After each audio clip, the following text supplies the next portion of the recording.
Байланысы таңғы орай сіздерге бір парадокс жайлы айтпақшымын. Америкада құлдықты заңдастырған алғашқы құл иеленуші қара нәсілді Энтони Джонсон болған. Прикинь.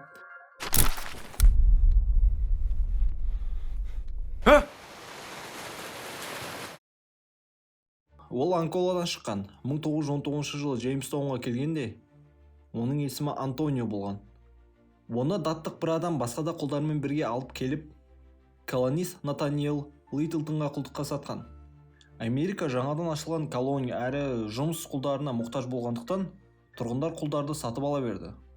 Бірақ ол уақытта өмір бойы құлдық немесе мәжбүрлі еңбек жүйесі болған жоқ. Құлдыққа алынған адамдар өз еңбегі үшін ақы алып, және 4 және 10 жыл арасында қызмет еткеннен кейін өз еркіндігіне ие болатын. Осы жүйемен Антонио да Анголадан келгеннен кейін бірнеше жылдан кейін өз бостандығын сатып алды. Және содан соң Мария есімді әйелге үйленді. 1965 жылы өз еркіндігін алған Антонио есімін Энтони Джонсон деп өзгертті. Алғаш рет оның еркін адам екендігі 1947 жылғы жазбаларда бұзау сатып алған кезінде бекітілген. Колониялық үкіметтің Вирджиния штатында ауыл шаруашылық жерлерін көбейту туралы заңына сәйкес, еркін адам ретінде Джонсонға ауыл шаруашылығына арналған жер учаскесі берілді. Ол 5 жалдамалы құлдың иесіне айналды. Оның 4-еуі ақ нәсілді, ал 1-еуі қара нәсілді болды. 1651 жылдың 24 шілдесінде ол Хейтрат жүйесі арқылы 100 гектар жер алды. Бұл жүйе бойынша ол үкіметке бір жалдамалы жұмысшы әкелетін болса, 50 акр берілетін. Джонсонның жері Конготи өзеніне құятын жерде, Грейт Нассавато криктің жағасында, Вирджиния штатының Нортингейтон округінде орналасқан. Осылайша Анголадан келген бұрынғы құл жер алып 5 құлдың иесі атанды.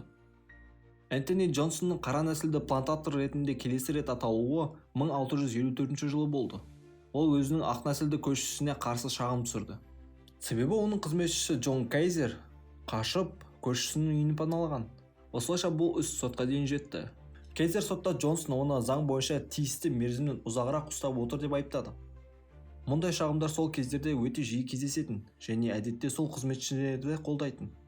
Бірақ Джонсон сотта Кейзердің қарызы соншалықты ауқымды және үлкен екенін, ол оны ешқашан өтей алмайтындығын және ол өмір бойы оның меншік екендігін дәлелдеді. Осы сәтте сот әділдік танытып Джонсонның жағына шығып, қызметшіні оның жеке меншік етіп таныды. Осылайша Энтони Джонсон солтүстік Америкада өмір бойғы құлдықты заңдастырған алғашқы адам ретінде тарихта қалды. Бұл жағдай сол замандағы өмір бойы құлдық жүйесінің негізін қалаған сот процестерінің бірі болды. Дегенмен Энтони Джонсонның құлдықты бекітуге деген рөлін тым асыра бағалау да болмайды. 17 ғасырда қара нәсілділер колония экономикасында маңызды рөл атқармады. 1649 жылғы санақ бойынша Вирджиния штатында 310 қара нәсілді және 18550 ақ нәсілді адам тұрған. Қара нәсілді болып біраз уақыт адал қызметші ретінде өмір сүруге болатын еді. Бірақ уақыт өте келе жағдай өзгерді. Африкадан құлдар тасқыны ағыла бастады. Ал мақта және қант плантацияларындағы құл еңбегі оңтүстік штаттардың экономикасының негізіне айналды. Бұл кезде идеологтар мен заңгерлер құлдықты заңдастыру және оны тіпті Құдайға жағымды іс ретінде көрсету үшін көп еңбек сіңірді. Алайда бұл заңның негізінде пайда табу жатқанын мойындау керек. Нәсілдік теория кейінірек пайда болды. Сол себепті құл иеленушілер арасында бұрыннан Америкада тұрып жатқан қара нәсілділерде әсіресе мулаттар мен әйелдер көп болды. Жаңа Орлеанда жиі кездесетін мынадай бір жағдай бар еді. Плантаторлар өзінің ең әдемі құл әйелдерін таңдап, олардан бала сүйетін. Содан кейін оларға байланып, өлер алдында плантациялар мен құлдарын сол балаларға мұра етіп қалдырған. Ал сол кездегі ақш заңдарына сәйкес жеке меншік қасиетті болып саналатын. 1930 жылғы санақ бойынша оңтүстік Каролина, Луизиана, Вирджиния және Мэриленд штаттарында 10 мыңнан астам құлға иелік еткен қара нәсілдері болды.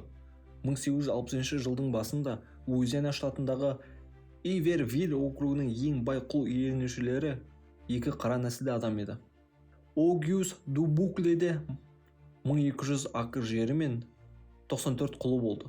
Ал Антуан Зикурде мыңдаған акр жерлері мен 112 құлы бар еді.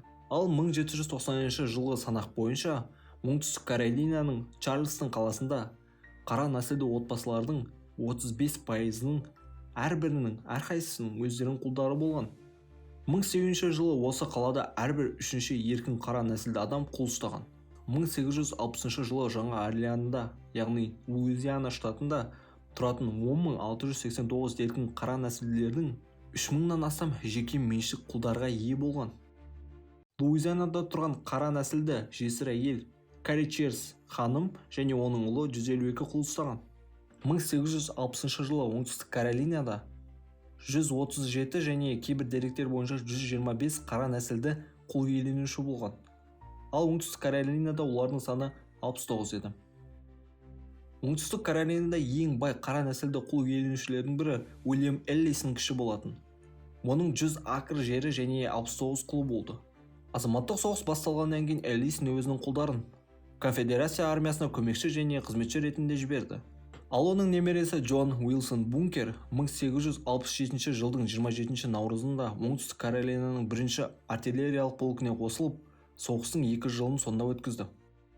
Ал енді қорытындылайтын болсақ, құлдық адамды аздыратыны белгілі, қара нәсілділердің өз туыстарын құл ретінде иеленген жағдайларда кездескен. Мысалы, оңтүстік Каролинадағы бір адам қарт әкесін оңтүстікке құлдыққа сатып жіберген. Әкесі қартайған соң оның қамын ойлағысы келмеген. Ал бұл суретте 1867 жылы түсірілген Уильям Эллисон кіші бейнеленген. Құлдық сөзсіз сан ғасырлар бойы көптеген мемлекеттің экономикасын шарықтау шегіне көтерілген. Мысалы, оларға Спарта, Римді кіргізсек болады. Бірақ өзің секілді адамның құқығын қорлау айуандық саналады деген сөз бар емес пе?